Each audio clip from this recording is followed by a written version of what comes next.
Bom dia, meus amados amigos. Vai começar mais um estudo aqui bíblico, falando de Cristologia, irmãos. Uma matéria que fala da doutrina de Cristo, né? Que tá um pouco de barulho aqui dos lados, mas o Senhor Jesus vai nos ajudar aqui a ministrar esta matéria, né? Diz assim: o dia do nascimento do Senhor Jesus Cristo é celebrado em todo o mundo. O aniversário de sua morte levanta a silhueta de uma cruz no horizonte. Quem é ele? Com essas palavras, um importante pregador fez uma pergunta de suprema importância e de interesse permanente. A pergunta foi feita pelo próprio mestre quando, durante uma crise em seu ministério, perguntou: quem os outros dizem que o Filho do Homem é? E ele ouviu a declaração da opinião do povo sem comentar, mas abençoou a Pedro abençoou a resposta que Pedro aprendera com Deus: Tu és o Cristo, o Filho do Deus vivo. Mateus 16:16. A pergunta ainda permanece e os homens até agora não tentam respondê-la.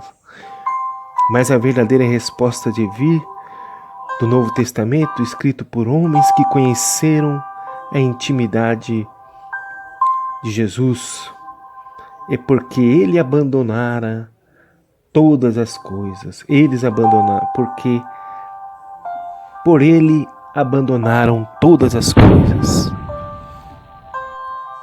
Esboço: a natureza de Cristo, Filho de Deus, divindade. 2. A palavra, preexistência e atividade eternas. 3. Senhor, divindade, exaltação e soberania. 4. Filho do homem, humanidade. 5. Cristo, título oficial e missão. 6. Filho de Davi, linhagem real. 7. Jesus, obra salvadora. Tópico 2. Os ofícios de Cristo. 1. Profeta. 2. Sacerdote. 3. Rei. 3. Obra de Cristo. Em primeiro lugar, sua morte.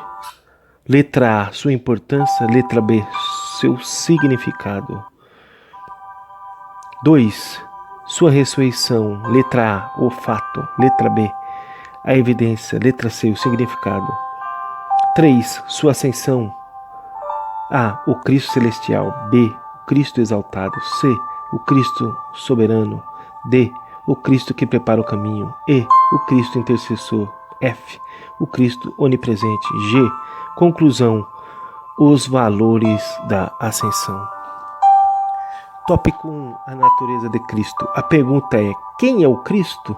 Apresenta a melhor resposta na declaração e explicação dos nomes títulos pelos quais ele é conhecido. 1. Filho de Deus e divindade. Da mesma forma que o Filho do Homem significa nascido do homem, assim também o Filho de Deus significa nascido de Deus. Por isso dizemos que esse título proclama a divindade de Cristo. Jesus nunca é chamado um Filho de Deus, como os homens e os outros anjos chamados de Filho de Deus. Jó 2:1. Ele é o Filho de Deus em sentido único. Jesus, conforme a descrição que ele se fez, mantém um relacionamento com Deus do qual nenhuma outra pessoa do universo participa. Para explicar e confirmar essa verdade, consideremos a consciência de Cristo. Qual era o conteúdo do conhecimento de Jesus acerca de si mesmo? Isto é, o que Jesus sabia de si mesmo? Nunca o único escritor que relata um incidente da sua infância de Jesus diz-nos que Jesus, com a idade de 12 anos, pelo menos, estava com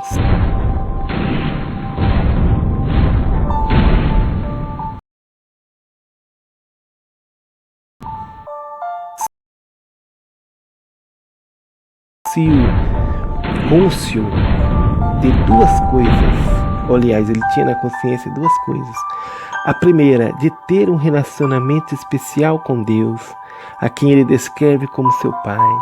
A segunda, de ter uma missão especial na terra, realizar as obras de meu Pai. João 10:25. Exatamente que como quando esse conhecimento de si mesmo vem a ele, deve permanecer um mistério para nós. Quando pensamos em Deus vindo a nós em forma humana, devemos de forma reverente declarar: é grande o mistério da piedade.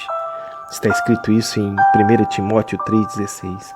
Não obstante tratar-se de mistério, a seguinte ilustração pode ser proveitosa. Ponha uma criancinha diante de um espelho. Ela se verá, porém sem se reconhecer. Mas chegará o momento que há de saber que a imagem refletida representa a sua própria pessoa. Em outras palavras, a criança adquiriu a consciência de sua identidade. Não poderia ter sido assim com o Senhor Jesus? Ele sempre foi o Filho de Deus, porém chegou o tempo em que, depois de estudar as Escrituras relacionadas com o Messias de Deus, percebeu que em seu íntimo que ele, o Filho de Maria, não era outro senão o Cristo de Deus. Em vista do eterno Filho de Deus ter vivido em uma vida perfeitamente natural e humana, é razoável pensar que percepção de sua divindade houvesse o surgido dessa maneira.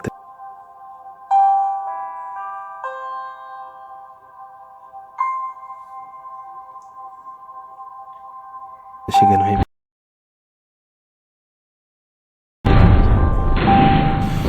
no Rio Jordão, Jesus ouviu a voz do Pai colaborando e confirmando sua percepção íntima. Mateus 3,17. E no deserto resistiu com êxito a tentativa de Satanás de fazê-lo duvidar de sua filiação. Ora, Satanás falou: se és o Filho de Deus. Mateus 4,3. Mais tarde, em seu ministério, louvou a Pedro pelo testemunho divinamente inspirado concernente a sua deidade e seu caráter messiânico. Mateus 16, 15 e 17. Jesus, diante do concílio judaico, poderia ter escapado à morte, se negasse sua filiação ímpar e simplesmente afirmasse que era um dos filhos de Deus, no mesmo sentido que são todos os homens. Porém, quando exigiram que jurasse pelo sumo sacerdote, ele declarou sua consciência de divindade, apesar de saber que isso significaria sua sentença de morte. Mateus 26, 63 e 75. Letra B. As afirmações de Jesus. Ele equiparou-se à atividade divina. Meu Pai continua trabalhando até hoje e eu também estou trabalhando. João 5,17. E eu vim do Pai. João 16, 28. O Pai me enviou. João 20, 21. Ele afirmava ter comunhão e conhecimento divinos. Mateus 11, 27. João 17, 25. Afirmava revelar a essência do Pai em si mesmo. João 14, 9, 11.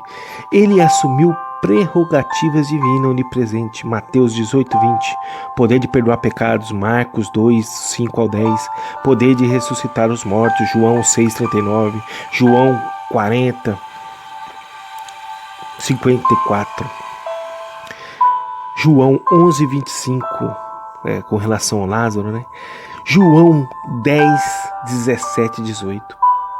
Proclamou-se juiz e árbitro do destino do homem. João 5, 22. Mateus 25, 31 e 46. Ele exigiu a rendição e lealdade que somente Deus, por direito, podia exigir. Insistia em uma absoluta rendição da parte de seus seguidores. Eles desviaram. Aliás, eles deveriam estar prontos a cortar os laços mais íntimos e mais queridos, porque qualquer pessoa que amasse mais a seu pai ou sua mãe, que ele não seria digna dele. Mateus 10, 37. Lucas 14, 25 e 33. Essas veementes afirmações foram feitas por aquele que viveu como o mais humilde dos homens e foram proferidas de modo simplesmente natural. Por exemplo, Paulo, com igual simplicidade, disse: Diria: sou homem e judeu. Para pregar e chegar-se à conclusão de que Cristo era divino, é necessário admitir somente duas coisas. A primeira, que Jesus não era um homem mau. Que Jesus não era um homem mau. A segunda, que ele não era demente. Se ele dissesse que era divino, sabendo que não era, então não poderia ser bom. Ele equivocadamente imaginasse que fosse Deus, então não poderia ser sábio. Contudo, nenhuma pessoa sensata sonharia em negar o caráter perfeito de Jesus ou sua sabedoria superior.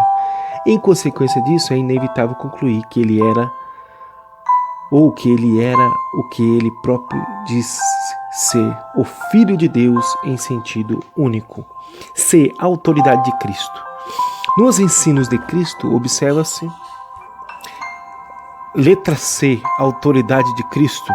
Nos ensinos de Cristo, observa-se a completa ausência de expressões como é minha opinião, pode ser, penso que, bem, podemos supor e etc. Um estudioso judeu racionalista admitiu que falava com a autoridade do Deus poderoso. O Dr. Henry Van Dyck assinala que o Sermão no Monte, por exemplo, temos preponderante visão de um hebreu crente que posiciona a si mesmo acima da autoridade de sua própria fé. Um humilde mestre que afirma ter autoridade suprema sobre toda a conduta humana. Um reformador moral que põe de lado todos os demais fundamentos, dizendo: portanto, quem ouve essas minhas palavras e as práticas é como um homem prudente que construiu a sua casa sobre a rocha. Mateus 7:24. Nesse breve registro do discurso de Jesus, repete-se inúmeras vezes a solene frase com a qual ele autentica a verdade. Digo-lhes a verdade. A impecabilidade de Cristo. Nenhum professor que chame os homens ao arrependimento e retidão pode evitar algumas referências às suas próprias faltas ou imperfeições. Na verdade, quanto mais santo ele é, mais lamentará e reconhecerá suas próprias limitações. Contudo, nas palavras e nas obras de Jesus, há uma ausência completa de conhecimento ou confissão de pecado. Embora possuísse profundo conhecimento do mal em sua alma, não havia mais leve sombra ou mácula do pecado. Ao contrário, ele, o mais humilde dos homens, desafiou a todos. Qual de vocês pode me recusar de algum pecado? Ou me acusar de algum pecado? Qual de vocês pode me acusar de algum pecado? João 8,46. E o testemunho dos discípulos. Jamais algum judeu pensou que Moisés fosse divino, nem o seu discípulo mais entusiasta jamais lhe teria atribuído uma declaração como esta, batizando-os em nome do Pai e de Moisés ou do Espírito Santo. Mateus 28:19. E a razão disso é que Moisés jamais falou e nem agiu como quem procedesse de Deus e fosse participante de sua natureza. Por outro lado, o Novo Testamento expõe este milagre. Havia um grupo de homens que andava com Jesus. Eles viram todos os aspectos característicos de sua humanidade. Eles, no entanto, mais tarde o adoraram como divino, proclamando como o poder para a salvação e invocaram o seu nome em oração. João, que se reclinava ao lado de Jesus, não hesitou em afirmar que Jesus é o eterno Filho de Deus, que criou o universo. João 1:3. Como também relatou sem nenhuma hesitação ou desculpa o ato da adoração de Tomé e sua exclamação: Senhor meu Deus, Deus meu. João 20:28. Pedro, que vira seu mestre comer, beber e dormir, e que sabia que ele tinha fome e sede, e que vira-o chorar, enfim, ele testemunhara todos os aspectos de seu Deus, que ele possuiu a prerrogativa divina de conceder o Espírito Santo. Atos 2:33. 36, que ele é o único caminho para a salvação. Atos 4:2, que ele é quem perdoa os pecados. Atos 5:31, o que é o juiz dos mortos. Atos 10:42, em sua segunda epístola,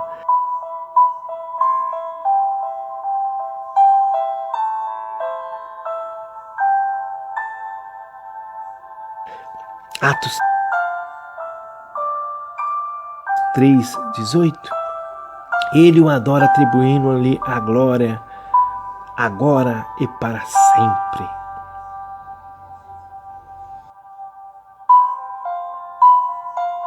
João 3:18, perdão. Corrigindo aqui, segunda epístola de Pedro 3:18, que está escrito: antes crescei na graça e do conhecimento de Deus. Vírgula, ele o adora atribuindo-lhe a glória agora e para sempre. A ele seja dada a glória, assim agora como no dia da eternidade. Amém.